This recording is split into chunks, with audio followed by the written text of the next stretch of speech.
Nuestro tema de hoy es la doble autoría de la Biblia. Vamos a pasar del tema de la autoridad de la Biblia, que tratamos la semana pasada, y empezamos el tema de la interpretación de la Biblia. Los temas de la autoridad y de la interpretación de la Escritura están interrelacionados naturalmente. Por un lado, ¿de qué sirve tener un texto con autoridad si uno no lo puede entender? Y por otro lado, ¿de qué sirve esforzarse por entenderlo si al final es un documento meramente humano? Lo que necesitamos es una Biblia que sea un texto con autoridad, como un texto inteligible y que no se cumpla solo un aspecto. Y esto es lo que Dios nos ha dado misericordiosamente a medida que intentamos descubrirlo en estos días. Pero antes de que lleguemos a los principios principales de la interpretación, que será mi tema del próximo jueves, debemos captar la naturaleza del libro que va a ser interpretado. ¿Qué tipo de libro es la Biblia? Ciertamente es único. Ningún otro libro ni siquiera se le parece un poco, pero ¿qué es? Les voy a dar a ustedes una definición muy sencilla, cuyas implicaciones seguiremos considerando esta noche. Quiero darles esta definición. La Biblia es la palabra de Dios a través de palabras humanas. Y si miran el resumen podrán ver que el tema se divide en dos secciones, aunque ambas son muy desiguales. La primera es más larga que la segunda. Vamos a mirar primero la doble autoría de la Biblia, divina y humana. La palabra de Dios a través de palabras humanas. Y luego, en segundo lugar, pueden ver en la parte de abajo de la página el doble enfoque sobre la Biblia, humilde y reverente, porque es la palabra de Dios, pero cuidadoso y estudioso, porque se trata de palabras humanas.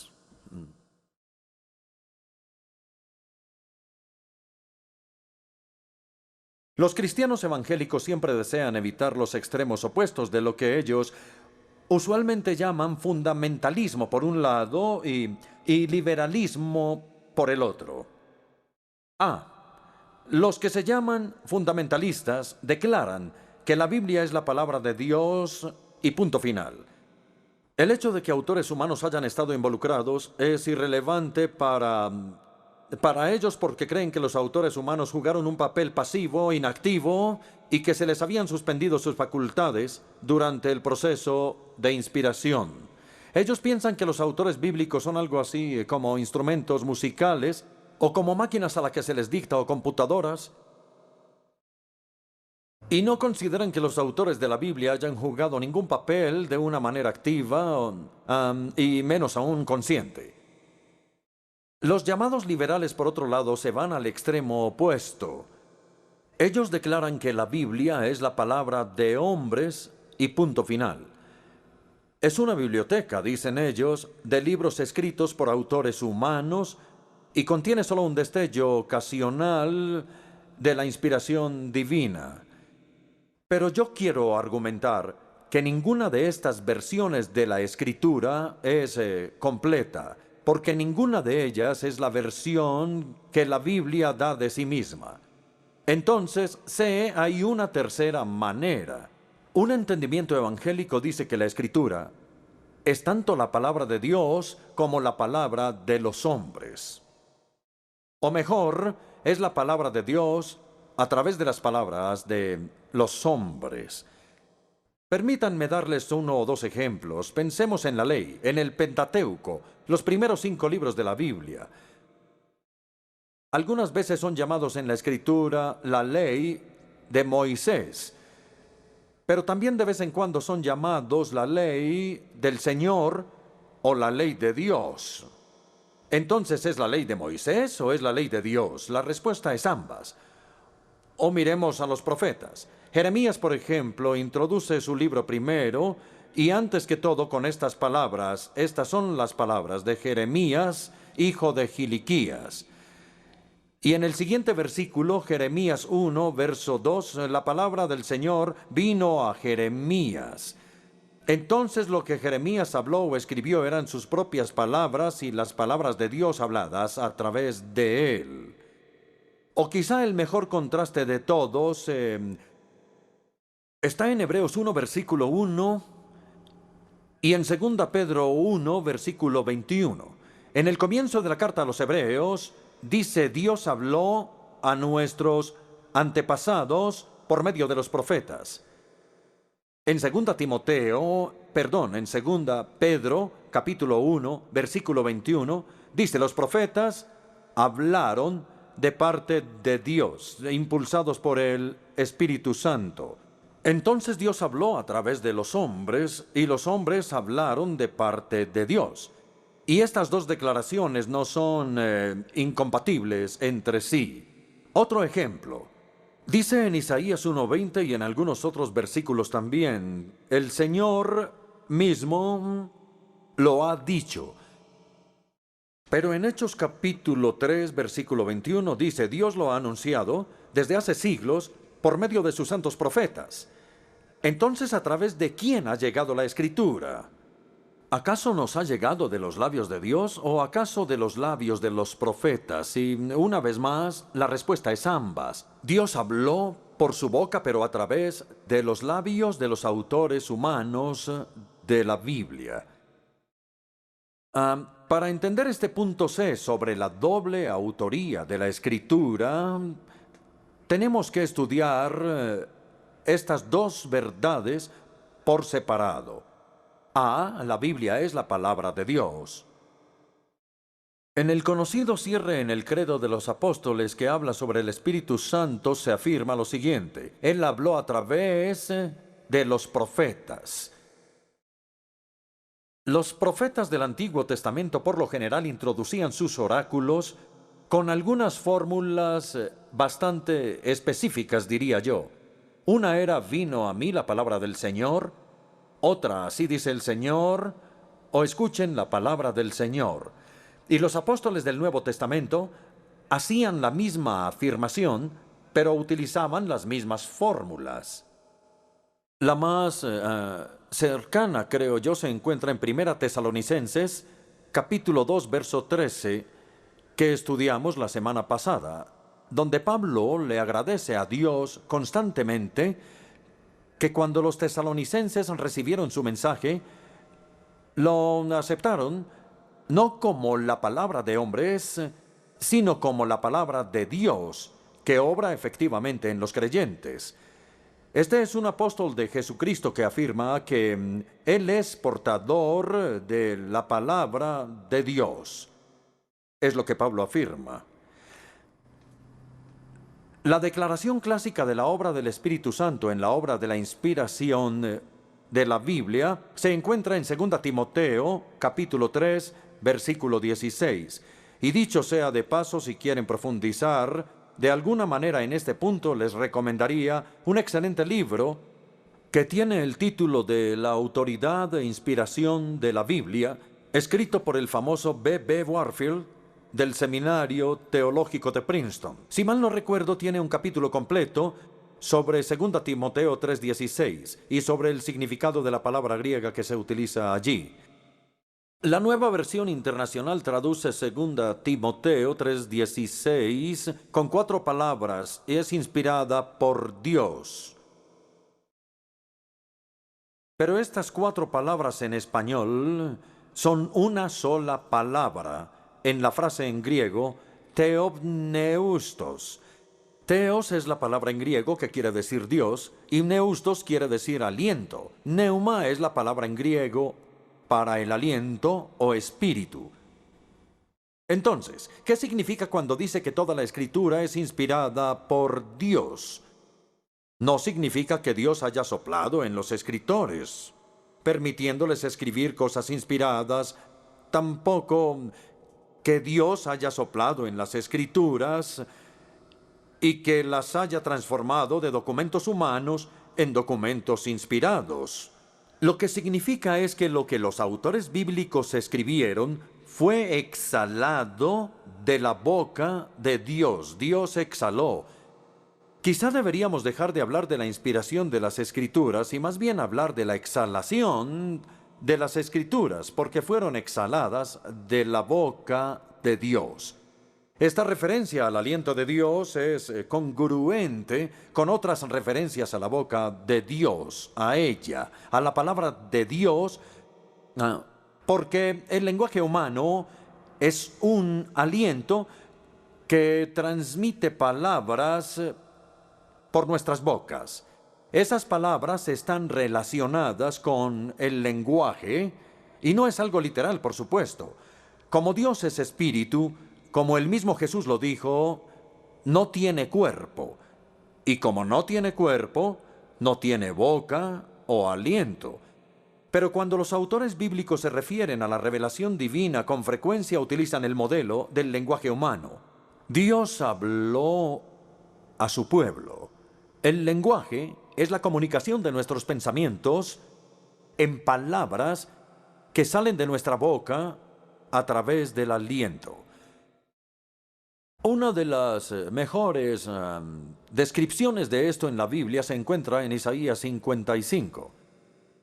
Isaías 55, versículo 8, Dios dice, porque mis pensamientos no son los de ustedes, ni sus caminos son los míos, afirma el Señor. Versículo 9, mis caminos y mis pensamientos son más altos que los de ustedes y más altos que los cielos sobre la tierra. En otras palabras, nuestras mentes no pueden acceder a la mente de Dios. Sus pensamientos son mucho más altos que nuestros pensamientos, como los cielos están más altos que la tierra, que quiere decir una infinidad. Entonces es imposible para nuestras pequeñas mentes finitas escalar hasta la mente infinita de Dios. Es imposible para nuestras pequeñas mentes penetrar la mente de Dios. No hay escalera por la que podamos llegar hasta la mente de Dios. Si Dios hubiera callado, no habríamos podido saber lo que estaba pasando por su mente. De hecho, ni siquiera podemos leer los pensamientos ajenos.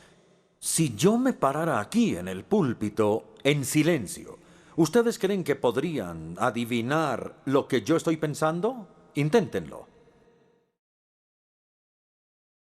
¿Tienen idea de lo que yo pensaba? Pues les diré, estaba subiendo por el campanario de All Souls afuera. Pero ustedes no tenían ni la menor idea de qué estaba pensando, ¿verdad? Porque estaba callado.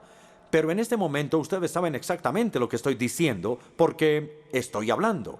Y al hablar, estoy poniendo los pensamientos de mi mente en las palabras de mi boca.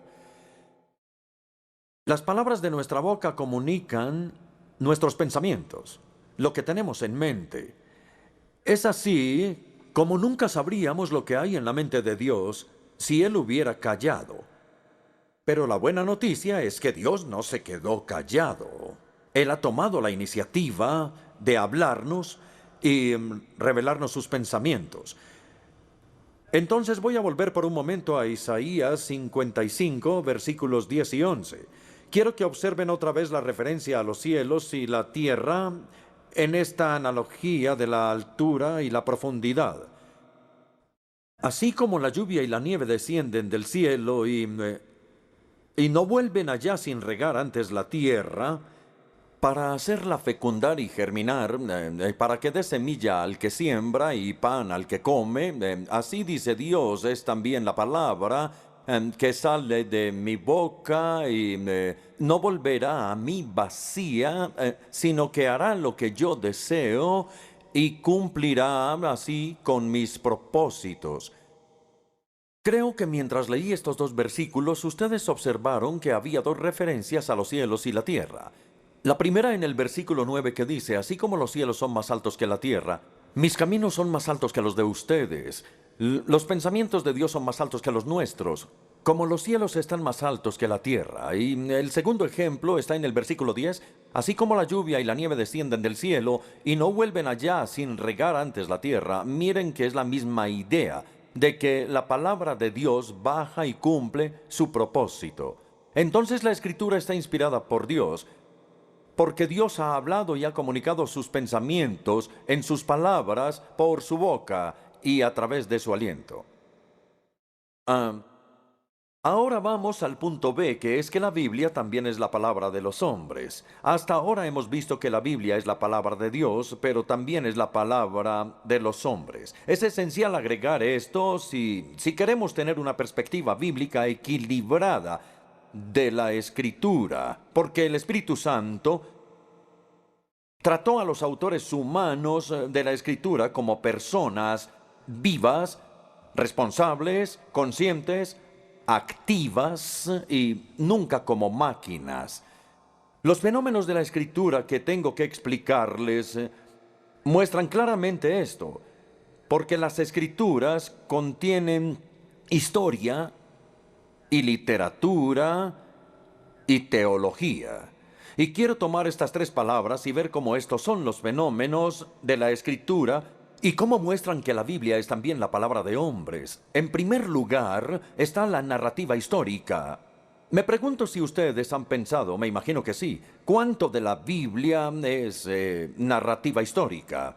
Casi la mitad de las páginas de la Escritura se dedican a la narrativa histórica. Génesis, Éxodo, Levítico, Números, Deuteronomio, José, Jueces, Ruth, los dos libros de Samuel, los dos libros de Reyes, los dos libros de Crónicas, Esdras, Esther, Nehemías, Mateo, Marcos, Lucas y Juan, y Hechos. Es bastante sustancial la historia. Entonces no pensemos que el Espíritu Santo reveló esta historia de manera sobrenatural a los autores bíblicos. No, los autores bíblicos tenían acceso a los documentos humanos de los cuales ellos citaban y que incluso incorporaron en su texto. Y han leído el primer capítulo de Esdras. Contiene el edicto que el conquistador persa Ciro emitió para permitirles a los judíos regresar a la tierra prometida. Este era el edicto de un rey pagano, pero Esdras lo toma y lo incorpora en su libro.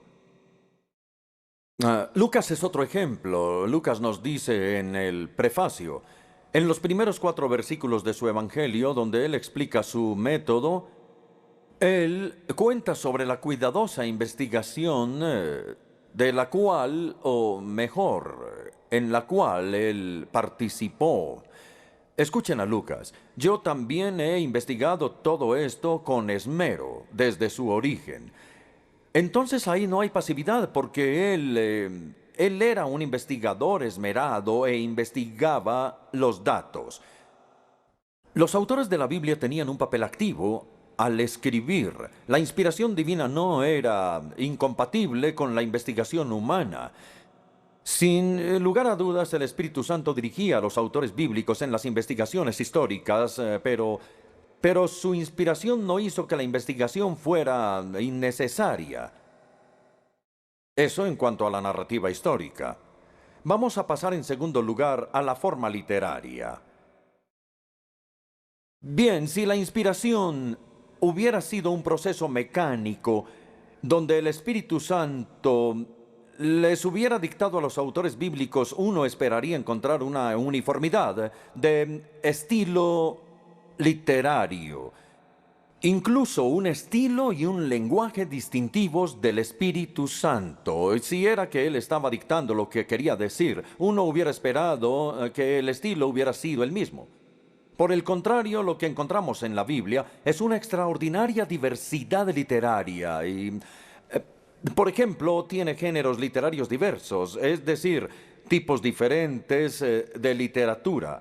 La narrativa que hemos visto, códigos legales, poesía, prosa, parábolas, salmos, proverbios, literatura de sabiduría, cartas, evangelios y apocalipsis. Una amplia variedad de tipos de literatura. También la Biblia incluye estilos diferentes. Algunos autores, incluyendo a Lucas, dicho sea de paso, escriben en un griego muy elegante y pulido. Lucas conocía mejor el griego que otros autores del Nuevo Testamento porque otros escriben en un estilo muy popular, incluso no con muy buena gramática. El libro de Apocalipsis, si en algún momento pueden profundizar en el griego, está lleno de figuras gramaticales. Ah, hay otros autores que escriben con un estilo muy detallado y estudiado, como los epigramas en el libro de Proverbios. El autor de estos epigramas debió de haber pasado mucho tiempo para ponerlos en la forma adecuada, así que gastó tiempo en el estilo literario. Y la Biblia también contiene un vocabulario literario. Algunos autores tienen palabras y frases preferidas que usan todo el tiempo. Algunos eruditos listan las palabras que están presentes o ausentes en un texto de literatura para establecer la autoría. Entonces, estas características literarias como el género, estilo y lenguaje no desaparecieron con el proceso de la inspiración. Ese es el punto que estoy tratando de sustentar. Cada autor bíblico tenía su propio estilo y su propio vocabulario. Mirando los fenómenos de la escritura, ya vimos la narrativa histórica y la investigación que implicaba, y también vimos las formas literarias. Ahora, en tercer lugar, vamos a ver el énfasis teológico. En esta biblioteca que llamamos la Biblia, hay una gran variedad de énfasis teológico. Por ejemplo, no es casualidad que en el Antiguo Testamento Amós sea el profeta de la justicia de Dios, el profeta del amor de Dios sea Oseas, Isaías sea el profeta de la soberanía de Dios, y en el Nuevo Testamento no es casualidad que Pablo sea el apóstol de la gracia y la fe, que Santiago sea el apóstol de las obras, que Juan sea el apóstol del amor, y que Pedro sea el apóstol de la esperanza y del sufrimiento. Entonces el Espíritu Santo, como pueden ver ustedes, no suprime la personalidad de los autores bíblicos, ni deja por fuera, para nada, su estilo literario. Por el contrario, el Espíritu Santo prepara y le da forma a los autores bíblicos. Su herencia genética, su temperamento y su personalidad, su trasfondo, su crianza y sus experiencias. Entonces Él le da forma a los autores bíblicos de manera que transmite a través de cada uno de ellos una verdad apropiada y única. Por ejemplo, Dios le enseñó a su pueblo sobre su propio amor fiel, el amor del compromiso, con el pacto que Él había hecho con ellos, y les enseñó sobre este amor fiel a través del matrimonio roto de Oseas. Él tomó la experiencia de Oseas y la utilizó para transmitir la grandeza de su amor.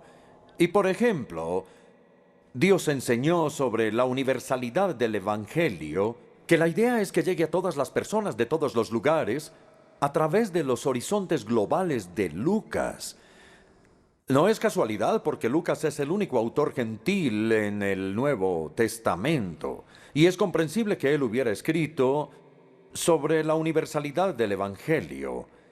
No sé si ustedes saben esto, es algo divertido. De los 4 autores de los Evangelios, Mateo, Marcos y Juan, se refieren al mar de Galilea, pero Lucas se refiere a él como el lago de Galilea, porque él había viajado por el Mediterráneo. Y en su perspectiva, Galilea no era un mar para nada, era solo una pequeña laguna, un lago. Ese es un ejemplo de cómo el Espíritu Santo utilizaba la experiencia particular y los fenómenos de los autores bíblicos para transmitir a través de cada uno una verdad apropiada y única. La búsqueda cuidadosa de la investigación histórica, las diversas formas literarias, el énfasis teológico único, todos estos puntos demuestran que los autores bíblicos inspirados no eran tratados como máquinas, sino respetados como personas en posesión completa de sus facultades. Ahora vamos en el resumen al punto C, que dice que la Biblia es divina y humana. Es una unión del punto A y el punto B. Debemos mantener juntas la autoridad divina y humana de la Escritura e insistir en cada una, sin contradecir jamás a la otra. Y no siempre es fácil hacerlo, mantener el equilibrio.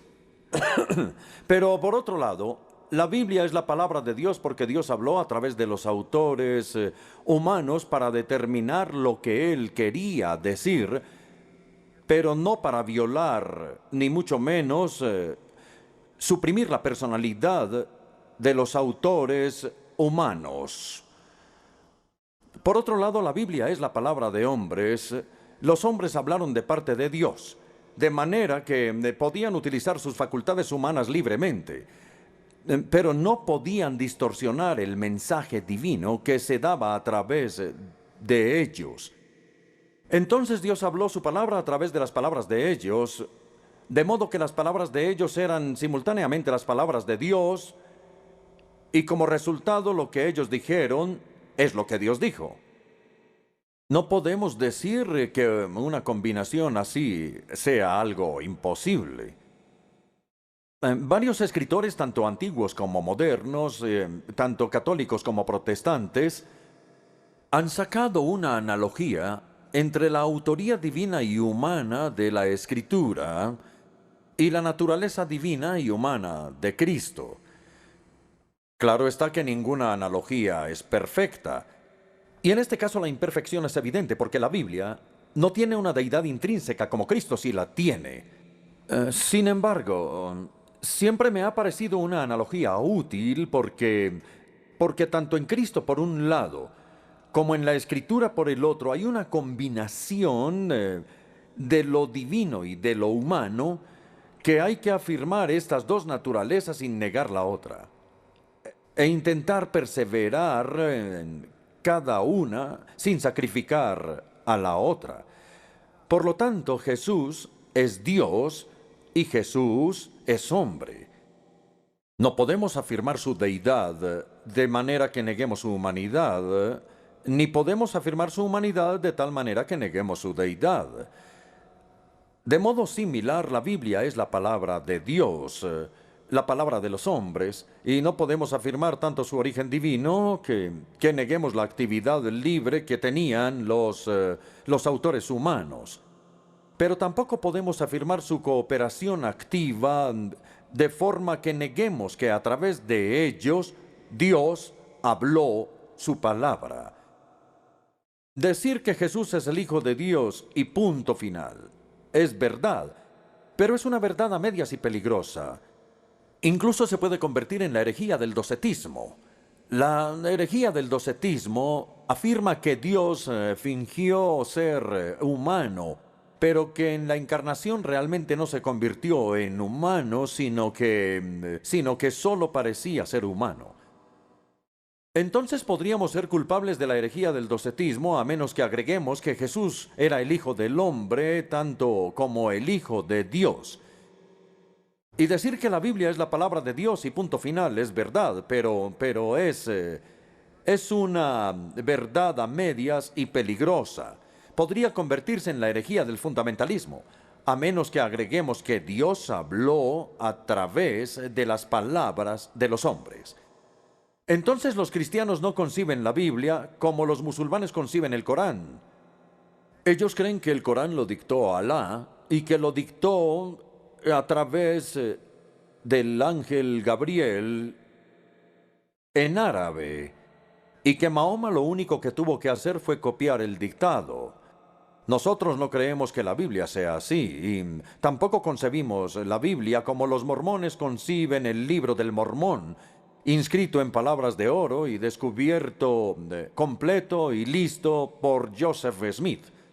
Nosotros creemos que la Biblia es tanto la palabra de Dios como la palabra de los hombres. Y por un lado, Dios habló su palabra a través de los hombres, y por otro, los hombres hablaron de parte de Dios. Ambas proposiciones son verdaderas y ninguna contradice a la otra. Pido disculpas porque he repetido esto muchas veces, pero es bueno que quede bien grabado en nuestras mentes. Todo esto es la primera parte de nuestro estudio de hoy sobre la doble autoría de la Escritura, pero ahora vamos a terminar el resto del tiempo hablando del doble enfoque hacia la Escritura. La doble autoría exige un doble enfoque, porque debido al tipo de libro que es la Biblia, que tiene autoría divina y humana, debemos acercarnos a la Biblia en dos maneras diferentes, pero complementarias. Como la Biblia es la palabra de Dios, debemos leerla de una forma como no leemos ningún otro libro. La leemos de rodillas, con una disposición humilde, reverente, en oración y sometida. Pero como la Biblia también es la palabra de hombres, debemos leerla como leemos cualquier otro libro, dándole una atención detallada y cuidadosa, con una disposición seria, estudiosa y diligente. Quiero profundizar en estos dos aspectos en el orden contrario, porque el segundo enfoque es el que nosotros como evangélicos tendemos a descuidar. Vamos a mirar como punto A el enfoque del estudio. Todavía conozco ocasionalmente a líderes cristianos, predicadores, que suelen tomar a mal cuando se los exhorta a estudiar. Ellos piensan que es incompatible con la unción del Espíritu Santo. Ellos se imaginan que si en realidad confían en el Espíritu Santo, estudiar va a ser algo superfluo. Algunos incluso citan a Jesús en su palabra cuando dice: no se afanen por lo que van a decir o a hablar, porque en esta hora se les dará lo que han de decir. El Espíritu Santo les dirá, etc. Pero el contexto de esta preciosa promesa de Jesús es el tribunal y no la iglesia. Es una promesa hecha al prisionero en el tribunal y no al predicador en el púlpito. Entonces consideremos algunos personajes que nos exhortan a estudiar, a tomar nuestros estudios más seriamente. Primero, Calvino. Nadie será nunca un buen ministro de la palabra de Dios a menos que primero sea un erudito, es decir, un estudiante. El gran Spurgeon, predicador bautista de finales del siglo XIX, aquel que ya no siembra, dice él, en el estudio, no cosechará en el púlpito. El obispo Phillips Brooks, líder americano, también más o menos en la misma época, a finales del siglo XIX, dice: aprendan a estudiar por el bien de la verdad. Entonces sus sermones serán como salir por una fuente y no como bombear una bomba. Martin Lloyd-Jones, quien fue mayormente conocido en la década del 50 y del 60 en Londres, dice: siempre encontrarán que los hombres a quienes Dios ha usado notablemente han sido aquellos que han estudiado más, aquellos que han conocido la Escritura mejor y que le han dado tiempo a la preparación. El último ejemplo es Billy Graham, en Londres en 1979, cuando se dirigía a una gran multitud de ministros en Central Hall, Westminster. Si volviera a vivir mi ministerio otra vez, dice, haría 2 cambios. En ese momento el ambiente estaba eléctrico. El evangelista más conocido del mundo necesitaba hacer cambios en su ministerio. Sí, dijo, he predicado demasiado y he estudiado muy poco, y si pudiera hacer cambios, estudiaría 3 veces más de lo que he hecho. Y en segundo lugar, le daría más tiempo a la oración. Si lo pensamos bien, estas eran las 2 prioridades de los apóstoles, como quedó registrado en Hechos 6, que dice que ellos se dedicaban a la oración y al ministerio de la palabra. Entonces ese es el enfoque del estudio. Ahora ve el enfoque de la humildad. Como la Biblia es la palabra de Dios, debemos acercarnos a ella como no nos acercamos a ningún otro libro. Nos arrodillamos ante el libro abierto, no porque adoremos la Biblia. Los evangélicos no son biólogos adoradores de la Biblia, sino porque adoramos al Dios de la Biblia y nos postramos ante Él en total humildad. Necesitamos una combinación de ambos. Creemos que el Espíritu Santo, que es el autor divino de la Escritura, es también a la vez el intérprete divino.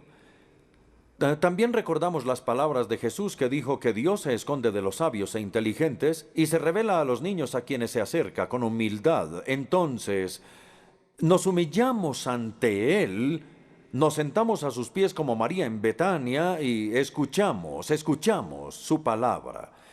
Le pedimos al Espíritu Santo que ilumine nuestra mente que está oscurecida para romper los prejuicios y las defensas culturales. No solo aplicamos nuestras mentes en forma exclusiva al estudio del texto, sino que oramos por la luz y por el entendimiento. Eso me lleva a la conclusión de esta noche. Estos son los enfoques complementarios sobre la Escritura.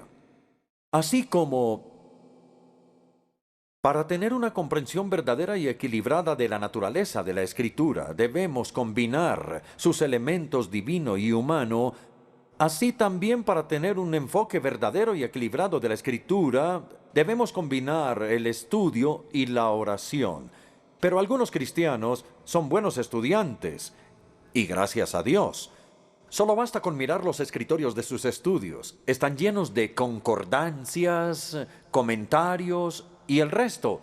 Diccionarios y libros de referencia. Son muy buenos estudiantes, pero muchos de ellos no oran mucho.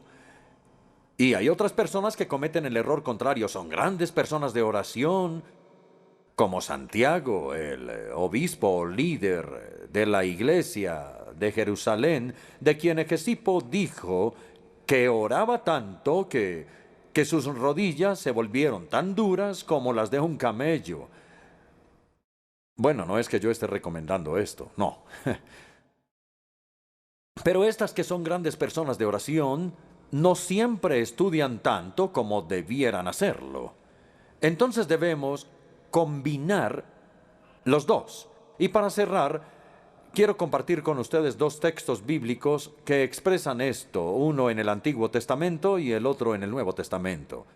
El ejemplo del Antiguo Testamento está en el libro de Daniel, capítulo 10, versículo 12, cuando dice, un mensajero celestial le dice, Daniel, no tengas miedo. Tu petición fue escuchada desde el primer día en que te propusiste ganar entendimiento y humillarte ante tu Dios. Eso fue lo que le dijo. ¿Sí ven la combinación? Proponerse ganar entendimiento y humillarse ante Dios. El ejemplo del Nuevo Testamento equivalente al pasaje de Daniel es 2 Timoteo 2, versículo 7, donde el apóstol le dice a Timoteo, reflexiona en lo que te digo, medita, piensa muy bien en ello y verás que el Señor te dará una mayor comprensión de todo esto. Entonces Él nos da la comprensión, pero nosotros tenemos que estudiar. De manera que el estudio y la oración van juntos, que la humildad y la diligencia y lo que Dios ha unido, no lo separe nadie.